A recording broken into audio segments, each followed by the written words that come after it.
Hai semuanya, sebelum memulai aktivitas kita pada hari ini, mari kita mendengarkan sebuah renungan. Sebelum itu, mari kita berdoa. Tuhan, sekarang kami akan memulai renungan di pagi hari ini ya Tuhan. Tolong kami agar kami bisa mendengarkannya dengan baik dan bisa dapat merenungkannya di dalam kehidupan kita. Di dalam nama Tuhan Yesus kami berdoa. Amin. Pada bacaan hari ini diambil dari Yohanes 15 ayat 1 sampai 8. Akulah pokok anggur yang benar dan Bapakulah pengusahanya.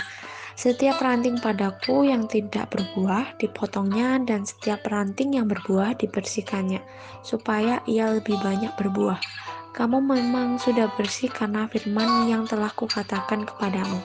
Tinggallah di dalam aku dan aku di dalam kamu. Sama seperti ranting tidak dapat berbuah dari dirinya sendiri kalau ia tidak tinggal pada pokok anggur.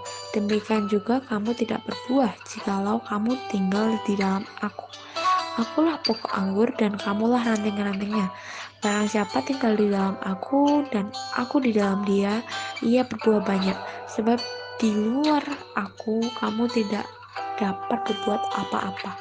Barang siapa tidak tinggal di dalam aku, ia dibuang keluar seperti ranting yang menjadi kering, kemudian dikumpulkan orang dan dicampakkan ke dalam api lalu dibakar. Jikalau kamu tinggal di dalam aku dan firmanku tinggal di dalam kamu, mintalah apa saja yang kamu kehendaki dan kamu akan menerimanya. Dalam hal inilah Bapakku dipermuliakan, yaitu jika kamu berbuah banyak, dan dengan demikian kamu adalah murid-muridku. Melekat pada Tuhan pasti membuahkan hasil. Hidup yang berbuah adalah salah satu pertanda kerohanian seseorang bertumbuh dan mencapai kedewasaan rohani. Melalui buah yang dihasilkan, selain nama Tuhan dipermuliakan, juga sebagai pertanda seorang adalah murid Tuhan. Secara sederhana, ranting yang menghasilkan buah adalah gambaran dari seorang Kristen yang hidupnya menjadi berkat. Ada tertulis, jikalau sesuatu pohon kamu katakan baik, maka baik pula buahnya. Jikalau suatu pohon kamu katakan tidak baik, maka tidak baik pula buahnya. Sebab dari buahnya pohon itu dikenal. Untuk mengenali pohon dan jenisnya bukan dilihat dari batang, daun, atau dahan, melainkan dari buahnya. Prinsip penting yang harus dipahami adalah suatu tanaman takkan mungkin berbuah dalam waktu singkat, tapi butuh proses yang relatif panjang, tergantung pohon dan jenis tanamannya. Untuk bisa berbuah menjadi berkat, ada harga yang harus dibayar, yaitu membiarkan Tuhan memangkas dan membersihkan karakter atau kebiasaan hidup yang tidak sesuai dengan kehendaknya.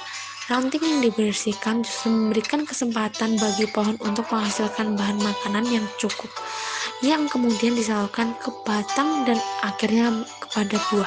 Proses pembersihan atau pemangkasan dari Tuhan ini bisa melalui masalah dan ujian. Dibersihkan itu sakit secara daging, tapi mendatangkan kebaikan bagi kita. Ketika kita mau tunduk pada prosesnya, Tuhan akan memberikan perhatian secara khusus kepada kita. Mari kita menutup renungan pada pagi hari ini dengan berdoa. Tuhan, terima kasih karena kami telah mendengar renungan-Mu ya Tuhan. Sekarang kami akan melanjutkan aktivitas masing-masing. Di dalam nama Tuhan Yesus kami berdoa. Amin. Terima kasih karena telah mendengarkan renungan singkat dari saya, dan selamat beraktivitas. Tuhan Yesus memberkati.